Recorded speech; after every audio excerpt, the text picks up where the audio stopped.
Holidays-nale, adu namma GT Holidays da. GT Holidays, South India's #1 travel brand. You know you are special when you're with GT Holidays. நீங்க சொன்னீங்க இல்லையா, வழிபாடு நடத்துறதுக்கு கூட அப்படின்னு. இந்த வழிபாடு நடத்துறதுக்கு கூட அனுமதி மறுக்கப்படுகிறது. கிறிஸ்தவர்கள் வழிபாடு நடத்துவதற்கு ஏகப்பட்ட சர்ச்சு மூடி கிடக்கு. அதே மாதிரி 492 சமய நல்லிணக்கத்தை பாதுகாப்பதில் எந்தவித சமரசமும் செய்து கொள்ளாமல் இயங்கி வரும் திமுக ஆட்சி பொறுப்பேற்றதும் அரசியலமைப்பு சட்டப்பிரிவு 25 வழங்கியுள்ள உரிமைகளின்படி மத வேறுபாடுகள் இன்றி அனைத்து மத நிறுவனங்களுக்கும் அவரவருக்கு சொந்தமான இடங்களில் வழிபாட்டு தலங்கள் அமைத்து கொள்ள அனுமதி அளிப்பதற்கான நடவடிக்கைகள் மேற்கொள்ளப்படும்னு ஒரு வாக்குறுதி. ஆனால் இன்னைக்கு ஏகப்பட்ட சர்ச்சு மூடப்பட்டிருக்கான் சார். ஒரு மிரட்டல் வருது. நீங்கள் சொல்கிற சனாதனமாக இருக்கட்டும், இந்து மத அமைப்புகளாக இருக்கட்டும், மிரட்டல் வருது. ஒரு தனி வீட்டுக்குள்ளே கூட வழிபாடு நடத்த முடியலைங்கிற குமுறல் இருக்குது இங்கே தமிழ்நாட்டில் தான். அப்போ என்ன பாதுகாப்பு இருக்குன்னு அவங்க கேட்குறாங்க கிறிஸ்தவர்கள். இப்போ உண்மைதான். நீங்கள் நான் என்னென்னா, இப்போ சமீப காலமாக இந்த ஆர்எஸ்எஸ் போன்ற அமைப்புகளுடைய வேலை தீவிரமாகப்பட்டிருக்கு. நான் இப்போ அண்மையில் ஒரு நோட்டீஸ் பார்த்தேன். மதுரை மாவட்டத்தில் அந்த நோட்டீஸ் விநியோகிக்கப்பட்டிருக்கு. அதில் போட்டிருக்கு, இந்துக்களை ஒன்றுபடுவீர், இனிமேலும் இந்த கிறிஸ்தவ ஜெபக்கூடங்கள் இஸ்லாமிய மசூதிகளில் இவங்க தொழுகை நடத்துவதில் அனுமதிக்கக்கூடாது. அவர் ஒரு பகுதியில் அதெல்லாம் அடித்து நுறக்குங்கள், அடித்து உடையுங்கள் எல்லாம் போட்டு நோட்டீஸ் பகிரங்கமாக விநியோகிக்கப்பட்டிருக்குது இந்து முன்னணி சார்பில். அது நமக்கு தெரியும். இப்போ தேவையே இல்லாமல் நம்முடைய மதுரையில் அந்த சிக்கந்தர் தர்கா பிரச்சனையை கையில் எடுக்காங்க. ஒன்றுமே இல்லை, தேவையே இல்லாத விஷயம். மதுரையில் உள்ள மக்கள் அதில் இன்வால்வ் இல்லை. இப்படி ஒரு சகிப்புத்தன்மையற்ற நிலையை பாஜகவும் அதனுடைய தோழமை அமைப்புகளும் இன்றைக்கு திட்டமிட்டு உருவாக்கிட்டு இருக்கு. இதற்கு ஏன் இடம் கொடுக்கணும் திராவிட மாடல் அரசு? இதை திராவிட மாடல் அரசு இடம் கொடுக்குதுன்னு சொல்ல முடியாது. இவ்வளவுக்கு மிரட்டலுக்கு பயப்படணும். ஆமாம், இப்போ சில இடங்கள்ல அந்த அப்ஜெக்ஷன்ஸ் வருது. அந்த அப்ஜெக்ஷன் வந்தோடனே அதை கொஞ்சம் விசாரிக்க வேண்டிய, நடவடிக்கை எடுக்க வேண்டிய விஷயத்துக்கு போகுது. இப்போ இதில் இருக்கக்கூடிய சீரியஸ்னஸை நாங்கள் மாண்பு முதலுடைய கவனத்திற்கு எடுத்து சென்றிருக்கின்றோம். கண்டிப்பாக அதற்கு வெகு விரைவில் தீர்வு வரன்னு நாங்கள் நம்புவோம். ஏன்னா இது ஒரு சட்டம் ஒழுங்கு பிரச்சனையானால அவங்க அதை கொஞ்சம் தீவிரமாக ஆலோசித்து கொண்டிருக்கிறார். யார் அந்த சட்டம் ஒழுங்கு பிரச்சனையாக கொண்டு வருவதற்கான முயற்சியில் யார் இருக்கா? இந்த அமைப்புகள் இருக்குது. அவங்களுக்கு இதை ஒரு சட்ட ஒழுங்கு பிரச்சனையாக கொண்டு வர முடியுமான முயற்சியில் இருக்காங்க. ஆனால் நீங்கள் சொன்னது மாதிரி எங்களுடைய தேர்தல் வாக்குறுதி இருக்க மாதிரி இது ஒரு அடிப்படை உரிமை. அதை நம்ம அரசமைப்பு சட்டம் என்ன சொல்லுதுன்னா, to practice, to profess and to propagate. அப்போது எனக்கு நான் எந்த மதத்தை சார்ந்தவன் என்று அறிவிப்பதற்கு, நான் அந்த மதம் சார்ந்த சடங்குகளை கடைபிடிப்பதற்கு, அந்த மதத்துக்கான பிரச்சாரம் செய்வதற்கான உரிமை இருக்குது. இந்த உரிமை இருக்கிறது வரை இதில் அரசாங்கம் தலையிட முடியாது. அப்போ நான் ஒரு பில்டிங் எனக்கு சொந்த இடத்துல பப்ளிக் ஆர்டர்னு சொல்லுவோம், without disturbing the public order. அது பொது நலனுக்கு இடைஞ்சல் இல்லாமல் நான் கட்டடத்தை கட்டி அந்த விதிமுறைகளுக்கு உட்பட்டு பண்ணால் அதில் நான் அதில் ஒர்ஷிப் பண்ணாத எந்த சட்டத்திலையும் தடுக்க முடியாது. அது உண்மைதான். அதை புரிந்து கொண்டு தான் திராவிட முன்னேற்ற கழகம் தேர்தல் வாக்குறுதியில் வச்சிருக்கு. அது பல இடங்கள் நடைமுறைப்படுத்தியிருக்கு. சில இடங்களில் சில பிரச்சனைகள் இருக்குது. அந்த பிரச்சனைகளும் மாண்பு முதலுடைய கவனத்திற்கு எடுத்து செல்லப்பட்டிருக்கிறது. கண்டிப்பாக அதை அவங்க சரி செய்வார்கள். இதே மாதிரி காலம் காலமாக இந்த சிறுபான்மையினருடைய வாக்குகள் திமுகவுக்கு அப்படிங்கிறது ஒரு எழுதப்படாத விதியாகவே இருக்கு. ஏன்னா ஒரு பாதுகாப்பு தர்றோம் அப்படிங்கிறத உங்களுடைய மதமாற்றி தடைச்சு எடுத்தக்கூடாது. யாரு அதிமுகவுக்கு அப்படி ஒரு வரலாறு இருக்குது. மதமாற்று தடை சட்டத்தை கொண்டு வந்தது. இப்போது இவ்வளவு வக்கிரமாக செயல்படக்கூடிய பாஜகவோடு கைகோர்த்திருப்பது. இந்த ரெண்டு வறட்சியத்தில் அவங்க எப்படி மைனாரிட்டிஸ் ஓட்டை அவங்க கிளைம் பண்ண முடியும்? உங்களுக்கு ஒரு மோசமான வரலாறு இருக்குது. அந்த கரையை நீங்கள் இன்னும் அழிக்கலை. அதுக்குள்ள இங்கே அடுத்த பிரச்சனை யாரை கூட்டாளியாக சேர்த்துருக்குது. இவனுக்கு இது பாஜக மோடிக்கு முன்னால் மோடிக்கு பின்னால் எடுத்துக்கிட்டா, மோடிக்கு பின்னால் என்பது ரொம்ப அக்ரஸிவாக, ரொம்ப மோசமாக திட்டமிட்டு பண்ணக்கூடிய செயலாக இன்றைக்கு இருந்து கொண்டிருக்கிறது. 70க்கும் மேற்பட்ட பொதுக்கூட்டங்களில் அவர் போன தேர்தலில் சிறுபான்மை மக்களுக்கு எதிராக ஒரு பிரதமர் வேட்பாளர், பிரதமராக இருந்தவர் பேசியிருக்காருன்னா எவ்வளவு ஆக்ரோஷமாக அவர் பேசி ஒரு பெரும்பான்மை மக்களில் தன்வசப்படுத்துவதற்கான ஒரு முயற்சியாக தான் நான் பார்க்க முடியும். அதனால தான் சிறுபான்மை மக்கள் திமுக சூஸ் பண்ணாலே தவிர வேற திமுக அதை மெஸ்மரிசம் பண்ணியோ இல்லை போலியான விஷயங்களை சொல்லியோ கையில் வச்சிருக்கு நம்ம நினைக்கிறது தவறு. திமுகவில் அதிக அளவு இப்போ நம்ம சாதி ரீதியாக பார்த்தா வன்னியர்கள் அதிக அளவு அமைச்சர்கள் இருக்காங்க, கவுண்டர்கள் அதிகமாக இருக்கிறாங்க, இப்படி இருக்குது. ஆனால் ஒரு சிறுபான்மையினருடைய வாக்கு அந்த இடத்துல நிர்ணயிக்குது. அப்போ அவங்களுக்கு முக்கியமான போர்ட்ஃபோலியோ கொடுக்கறதுல கூட என்ன தயக்கம் இருக்குங்கிறத ஏன் பிரதான கட்சிகள் யோசிக்க மாட்டேங்கிறாங்க? இல்லை, அந்த சூழலை உருவாகிட்டு இருக்குன்னு நான் சொல்லுவேன். நீங்கள் வந்து பார்த்தீங்கன்னா இது வந்து அந்த சூழல் வந்து உருவாகிட்டு இருக்கு. இப்போ நம்ம தமிழ்நாட்டை பொறுத்துக்கிட்டோன்னா ஒவ்வொரு ஜாதிக்கு இவ்வளவு அப்படி கரெக்டாக பங்கு வைக்கிய பழக்கம் நமக்கு இல்லை. அது பல்வேறு சூழல்களை உருவாக வச்சு பண்ணும். அது சிறுபான்மைக்கு இவ்வளவு ஸ்ட்ரென்த் இருக்குது, இவ்வளோ கொடுக்கணும்னா அந்த ஈக்குவேஷன்ஸ் இதுவரை போகிறதில்லை. பட் இன்றைக்கி பார்த்தீங்கன்னா இன்றைக்கி இந்த காஸ்ட் சென்சஸ் பண்ணணுன்னு பல ஜாதி அமைப்புகளும் கேட்குது. ஏன்னா தங்களுக்கு பிரதிநிதித்துவத்துக்கு ஒரு வாய்ப்புக்கு வேண்டி தான் கேட்குது. அரசியல் கட்சிகளும் அது ஏன் திமுக போன்ற கட்சிகள் முன்னெடுக்குதுன்னா, இப்போ சமூக நீதியை நம்பக்கூடிய மக்கள் அந்தந்த சமூகம் அவங்களுக்கு இருக்கக்கூடிய எண்ணிக்கை அதற்கேற்ற பிரதிநிதித்துவம் என்பதை திமுக போன்ற கட்சிகள் உள்வாங்கியிருக்கு. அதனால தான் நம்ம அந்த அந்த காஸ்ட் பேஸ் சென்சஸ் போன்றவையெல்லாம் வரணும்னு நம்ம சொல்லுவோம். ஏன்னா இது ஒரு தொடக்கமாக நம்ம பார்த்துக்கலாம். நம்ம இதை வந்து ஒரு குற்றச்சாட்டாக வைக்காமல் ஒரு தொடக்கமாக பார்ப்போம். திமுக இன்றைக்கு என்னுடைய மாண்பு முதல்வர் தமிழர்களுடைய அரசில் அவருடைய அமைச்சரவையில் அமைச்சர்கள் சிறுபான்மை மக்கள் இருக்கிறார்கள், ஒரு குறிப்பிட்ட எண்ணிக்கை. இது பழைய காலங்களை ஒப்பிடும்போது அதிகமான எண்ணிக்கை. வருகின்ற காலகட்டங்களில் அது ப்ரொபோர்ஷனேட்டாக வரக்கூடிய வாய்ப்புகள் நிச்சயமாக போக போக வரதான் செய்யும். அது இன்னோவேட்டபிள், தவிர்க்க முடியாத ஒன்று. அதே மாதிரி இட ஒதுக்கீடு அந்த குறையும் இருக்குது சார். கிறிஸ்தவர்களுக்கு, தலித் கிறிஸ்தவர்களுக்கு, ஆதி திராவிடருக்கு கிடைக்கக்கூடிய அந்த சலுகைகள் கிடைக்க வேண்டும், இட ஒதுக்கீடு கிடைக்க வேண்டும். அதுவும் நீங்கள் வாக்குறுதியாக கொடுத்தீங்க. 286 கொடுத்துருக்கீங்க. சிறுபான்மையினர் நலனுக்கு கீழே இந்த வாக்குறுதி கொடுத்துருக்கீங்க. இது மிகப்பெரிய குறையாக இருக்குது. இது எப்போது தீரும்? இன்னும் 1 வருட காலம்தான் இருக்குது. இப்போ இந்த பிரச்சனையை பொறுத்தவரை இது வந்து மாநில அரசுக்கு பரிந்துரை தான் பண்ண முடியும், ஒன்றிய அரசு தான் எடுக்கணும். இது நேஷனல் லெவலில் இருக்குது. ஆனால் முழுக்க இது வந்து ஒரு தவறான காரியம்தான். இப்போது நம்ம நாட்டில் வந்து காஸ்ட் பேஸ்டு தான் ரிசர்வேஷன், ரிலிஜியன் பேஸ்ட் அல்ல, ரேஸ் பேஸ்டும் அல்ல, லாங்குவேஜ் பேஸ்டும் அல்ல. இங்கே இடஒதுக்கீடு என்பது ஜாதி அடிப்படையில் தான் இந்திய துணைக்கண்டம் முழுவதும். அப்படி இருக்கச்ச முடியதில் ஒன்றிய அரசு ஒரு ஆளை யார் ரிலிஜியன் பார்க்கணும்? இப்போ அவர் வந்து மலைவாழ் ஆளாக இருந்தால் அவர் கிறிஸ்தவனாக இருக்கட்டும், இந்துவாக இருக்கட்டும், ஜைனனாக இருக்கட்டும், புத்திஸ்டாக இருக்கட்டும், எதுவாக இருக்கட்டும், ஆனால் அவங்களுக்கு என்ன அந்தஸ்து கொடுக்கணும்? எஸ்டி அந்தஸ்து கொடுக்கணும். அதே போன்று ஒரு ஷெட்யூல்டு காஸ்ட் பட்டியலின சமூகத்தை சார்ந்தவர்கள் எந்த மதத்தை தழுவினாலும் பட்டியலினம் என்பது, ஏன்னா அவங்களுடைய சமூக பொருளாதார நிலையில் மாற்றம் ஏற்படலை. அவங்க சமூக பொருளாதார நிலை ரிமைன்ஸ் த சேம். அப்படி வச்சு தவறு. அதே போல் இன்றைக்கி பார்த்தீங்கன்னா இப்போ வன்னியர் கிறிஸ்தவர்கள் அவங்க வந்து மோஸ்ட் பேக்வேர்டில் இருக்கணும். ஆனால் வன்னியர் கிறிஸ்தவர்களை உடனே பிசியில் கொண்டு வந்துடுறாங்க. அப்போ அந்த மக்கள் பாதிக்கப்படுது. இது ஒரு மிகப்பெரிய பிரச்சனை தான். இதை பல தருணங்களில் திராவிட முன்னேற்ற கழகம் ஒன்றிய அரசுக்கு திரும்ப வலியுறுத்திட்டு தான் இருக்குது. இல்லை, அதான் வலியுறுத்தும்னு நீங்கள் கொடுத்தீங்க வாக்குறுதியில். எந்த இடத்துல எப்படி வலியுறுத்துனீங்க? ஏன்னா அந்த மக்களுக்கு அது ஒரு ஆதரவாக இருக்கும்ல. இல்லை, கன்சிஸ்டண்ட்டாக திமுக ஒர்க் பண்ணிட்டு இருக்குது. தொடர்ச்சியாக திமுக வந்து அதில் ஒர்க் பண்ணிட்டு இருக்குது.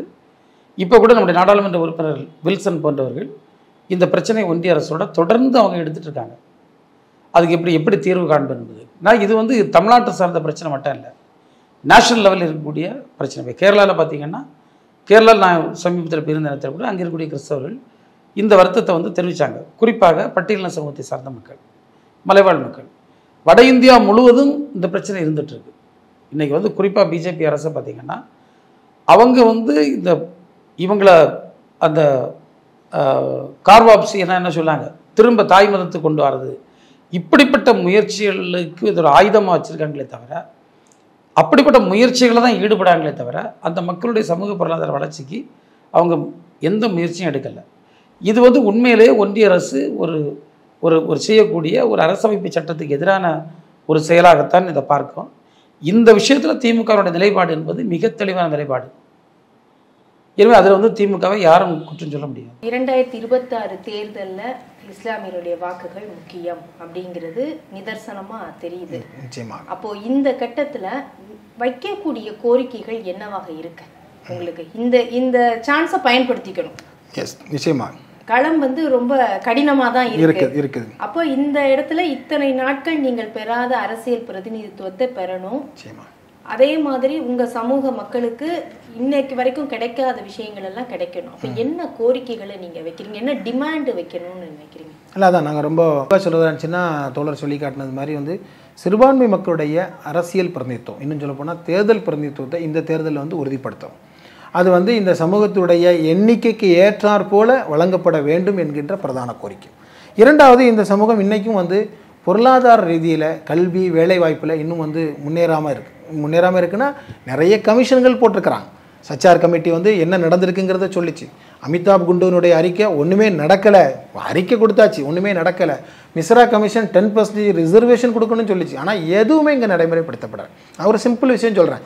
சிறுபான்மை மக்கள் அதிகமாக வசிக்கிற பகுதிகளில் அந்த ஊரினுடைய காவல் நிலையத்தினுடைய ஆய்வாளர் ஒரு சிறுபான்மை முஸ்லீமாக இருக்க வேண்டும் என்பது அரசு முடிவு செய்து அந்த அரசு எல்லாத்துக்கும் சர்க்குலர் கொடுத்தாச்சு.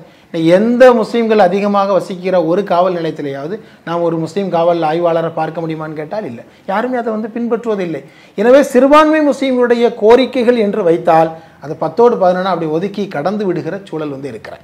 எனவே அதிகாரத்திலும் கல்வியிலும் முன்னேற வேண்டும் என்று சொன்னால் இந்த 3.5 ரிசர்வேஷன் என்பது அது வந்து 7.7% உயர்த்தி தரப்பட வேண்டும்.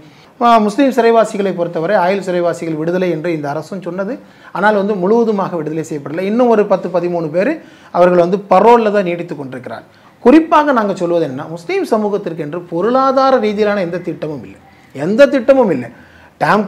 டேம்கோவினுடைய வழியாக ஒரு 10 கோடி ரூபாயை நாங்கள் சிறுபான்மை மக்களுக்கு கடன் வழங்குகிறோம் என்று சொல்லுகிறார். அதில் வந்து வட்டி இருக்கிறது, வட்டியாக இன்ட்ரெஸ்ட் போட்டவுடனே இல்லை இன்ட்ரெஸ்ட் தான் நாங்கள் வர தயாரில்லைன்னு சிறுபான்மை மக்கள் அதிலிருந்து விலகிக் கொள்கிறார்கள். அதுக்கு என்ன மாற்று திட்டம் இருக்கிறது? எல்லா வகையிலும் வெளிநாட்டில் அந்நிய செலவாணியை வந்து அதிகமாக ஈட்டி தருவது தமிழ்நாட்டை பொறுத்த வரைக்கும் தமிழ்நாட்டு முஸ்லீம்கள் கொண்டு வருகிற அந்த பொருளாதாரம் தான் அந்நிய செலவாணியை அதிகமாக தருகிறது. ஆனால் அதற்கு பகரமாக இந்தியாவிலேயே தமிழ்நாட்டிலேயே அவருடைய தொழில்துறை, அதே போல் அவர்களுடைய பொருளாதார ரீதியிலான முன்னேற்றம், முஸ்லீம் பெண்களுடைய பொருளாதார ரீதியிலான முன்னேற்றம், இதற்கான எந்த காத்திரமான எந்த முயற்சிகளும் இதுவரை செய்யப்படவில்லை. எனவே அது வந்து ரொம்ப பொருளாதார ரீதியிலான முன்னேற்றங்கள் என்பது மிக முக்கியமானதாக பார்க்கிறோம். ரெண்டாவது, அச்சுறுத்தல். ஒரு முஸ்லீம் என்கின்ற காரணத்திற்காக, எப்படி ஒரு தாழ்த்தப்பட்டவர் என்கின்ற காரணத்திற்காக அவரை அச்சுறுத்தினால் வன்கொடுமை தடுப்பு சட்டம் இருக்கிறதோ அதுபோல் சிறுபான்மை முஸ்லீம்களை கொச்சைப்படுத்துகிற, அவர்களை வந்து தவறான வார்த்தைகள் சொல்லி அவர்களை ஒதுக்குகிற, அது மாதிரி நடந்தால் அதிலிருந்து அவர்களை பாதுகாக்கிற சட்டங்கள் வந்து கொண்டு வரப்பட வேண்டும் என்கின்ற ஏராளமான திட்டங்கள் இருக்கிறது. இதெல்லாம் நான் ஒரு பிரதானமான விஷயங்களாக நான் சொல்லிக்கிறேன். இதெல்லாம் ஒவ்வொரு தேர்தலின் பொழுது பேசுகிறோம், தேர்தல் முடிந்ததுக்கப்புறம் பேசுகிறோம். ஆனால் அதையெல்லாம் தாண்டி வேறு பிரதான பிரச்சனைகள் வந்து அது எல்லாவற்றையும் இல்லாமல் ஆக்கி விடுகிறது. இந்த முறை இந்த விஷயங்களில் வரக்கூடிய கட்சிகள் இந்த விஷயத்துக்கு வந்து எல்லா அரசியல் கட்சிகளும் சிறுபான்மை மக்களுடைய இந்த நிலையை வந்து புரிந்து கொண்டு அதற்கான ஆதரவான முயற்சிகள் எடுக்கணும், அதற்கான வாக்குறுதிகளை தரணும். முஸ்லீம் சமூகத்துடைய பிரதிநிதித்துவத்தை எல்லா அரசியல் கட்சியுமே வந்து உறுதிப்படுத்த வேண்டிய தேவை இருக்கிறது. அது நான் ஒரு கூட்டணியை மட்டும் சொல்ல, எல்லா கூட்டணியிலையும் அது வந்து மிக முக்கியமானதொரு காலத்தின் கட்டாயமான ஒரு கோரிக்கையாக நான் பார்க்கிறேன். இந்த இடத்துல தான் நாம் தமிழர் கட்சியுடைய சீமான் அவர்கள் சொல்றாங்க, 60 ஆண்டு காலம் ஆச்சு, எந்த பெரிய ஒரு லாபமும் கிடைக்கல, ஆனா மாறி மாறி திமுக அதிமுகவுக்கு தான் போடுறாங்க இஸ்லாமியர்கள் வாக்குகள், சாத்தானி பிள்ளைகள் அப்படின்னு கூட ஒரு வார்த்தை இடையில பேசினார். அப்ப அந்த சாத்தானி பிள்ளைகள்னு அவர் சொல்லிட்டாருன்னு கோவப்படக்கூடிய சமூகம், அவர் சொல்ற அந்த ஒரு வார்த்தை இப்ப நீங்க கோரிக்கையா சொல்றதும் ஒண்ணுதானே? உண்மைதான். அது என்னன்னா, நாங்கள் அந்த இடத்துல அந்த அளவிற்கு நாங்கள் செல்லவில்லை. எங்களுடைய உரிமைகளை நாங்கள் நாகரிகமாக நாங்கள் கேட்கிறோம். இது வந்து எங்களுடைய வாக்குகளை எல்லாம் வாங்குகிறீர்கள், ஆனால் வந்ததுக்கப்புறம் எங்களை நீங்கள் மறந்துடுறீங்களே, இது எல்லாருக்கும் பொதுவான ஒன்று தான். உண்மையில் சொல்லப்போனால் இந்த ஜனநாயகம் என்பதே பேரறிஞர் அண்ணா சொல்ற மாதிரி சிறுபான்மை மக்களுடைய உரிமையை பிரதிபலிப்பது தான் ஜனநாயகம்னு சொல்கிறார். அப்போ அந்த சிறுபான்மை மக்கள் எந்த அளவிற்கு ஒரு நாட்டில் பாதுகாப்பாக வாழுகிறார்களோ அப்பொழுது அந்த நாடு சுபிட்சமாக இருக்கும் என்கின்ற ஒரு தத்துவம் மிக முக்கியமானது. இன்றைக்கி பார்த்தோம்னு சொன்னால் இன்றைக்கி பெரும்பான்மையை நோக்கி இன்றைக்கி ஒரு நாடு இன்றைக்கி நகர்ந்து கொண்டிருக்கிறது. அது ஒன்றிய அரசு அதுக்கு இன்றைக்கி தலைமையேற்றுக் கொண்டிருக்கிற காட்சிகளை பார்க்கும். எனவே இவ்வளவு ஆபத்துகளையும் வைத்து கொண்டு பார்த்தால் சிஏ, என்பிஆர், என்ஆர்சி போன்ற சட்டங்கள் எல்லாம் நீ குடிமகனே இல்லையா அந்த நாட்டை விட்டு வெளியே போ என்று சொல்லுகிறார். இன்றைக்கி எஸ்ஐஆர் வந்திருக்கிறது, ஸ்பெஷல் இன்டென்சிவ் ரிவிஷன் என்று சொல்லி பீகாரில் செய்கிறார்.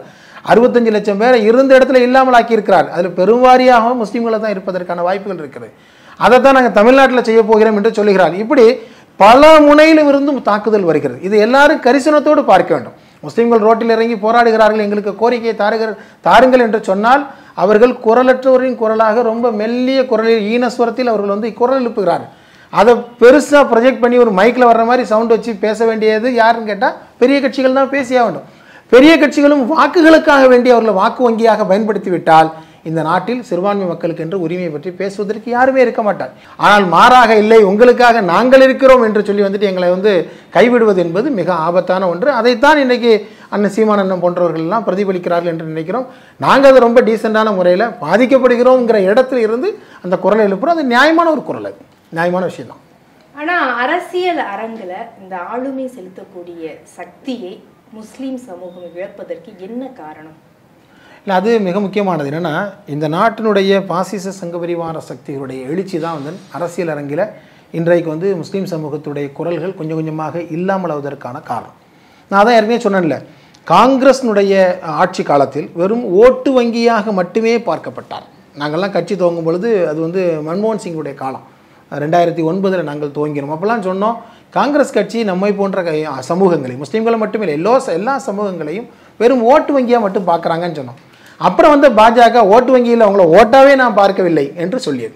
எல்லா இடத்துலையும் சலனம் இல்லாமல் அமைதியாக கடந்து சென்றார்கள். யாரும் அதை வந்து இன்றைக்கு அது ஒரு பெரிய பேசு பொருளாக இன்றைக்கி பேசலை. இன்றைக்கி அஸ்ஸாமில் 5000 வீடுகளை எந்த குற்றமும் செய்யாமல் வீடுகளை ஃபுல்லாக இடித்து புல்டோசிங் பண்ணுறாங்க. அவர்களுக்கு புல்டோசிங் பாபான்னு பெயர் வைக்கிறாங்களே ஒழிய ஏன் இவ்வளவு அநீதி நடந்தது என்று நீதிமன்றங்களும் கேட்கவில்லை, யாரும் கேட்கவில்லை. எனவே கொஞ்சம் கொஞ்சமாக அச்சுறுத்துவதின் விளைவாக அவர்களுடைய அதிகாரத்திலேருந்து அவங்களை 2ஆம் பட்சமாக மாற்றுறது. அப்போ பொது சமூகத்தில் என்ன கேட்டால், வேண்டாங்க இவர்களாக குரல் எழுப்ப நமக்கு பிரச்சனையாயிருங்க, நம்ம தேவையில்லை, அமைதியாக இருந்துருவோம், ஏதோ அவர் அனுபவிக்கிறார், முஸ்லீம் தானே அனுபவிக்கிறார் என்கிற இடத்திற்கு இந்த 78 ஆண்டு சுதந்திர வரலாறு இன்றைக்கு வந்து இதை வந்து நமக்கு வந்து கொண்டு வந்திருக்கிற காட்சிகளை. இதுதான் அரசியல் அரங்களுடைய அந்த நம்முடைய குரல் வந்து வலிமை இழப்பதற்கு காரணம். எதான் எஸ்டிபி சொல்லி காட்டுகிறது, அதிகாரம் இல்லையேல் அடிமைத்தனம் தான். அதிகாரம் கிடைக்கலன்னா அடிமைத்தனம் தான். எனவே நாம் அடிமைகள் அல்ல, அதிகாரத்தை நோக்கி நாம் நகர்வோம் என்று நாங்கள் சொல்லி காட்டுகிறோம். ஹாலிடேஸ்னாலே அது நம்ம ஜிடி ஹாலிடேஸ் தான். GT holidays, South India's #1 travel brand. You know you are special when you're with GT Holidays. மின்னம்பலம்.com, தமிழின் முதல் மொபைல் பத்திரிகை.